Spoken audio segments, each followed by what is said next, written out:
I want to give a special shout out to my mom, Noelle Geoffrey, for helping me become the man that I am today.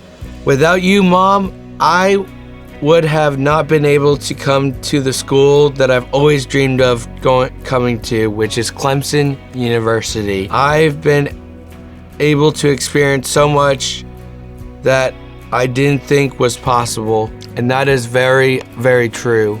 I did not think I would be able to go to college. I didn't know what life would have brought me after high school, but here I am today, about to graduate in a couple weeks, and it's just mind-blowing to me. Being involved on campus, going to sports games, making friends across campus, starting my own bowling club, living on my own, and more.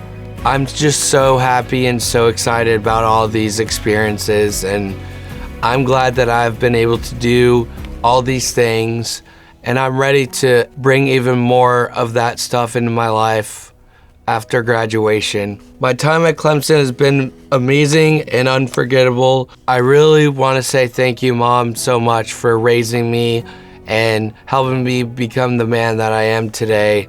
You really have changed my life and made a big impact in my life, and I really appreciate it. And now, 4 years later, I'm about to graduate from Clemson University, and I'm just really grateful for you and for Dad and all the people that have helped me get to this point in my life. I appreciate you, and I love you, and I can't wait to show you what I've got going on after graduation. And with that, thank you from Slick Nick.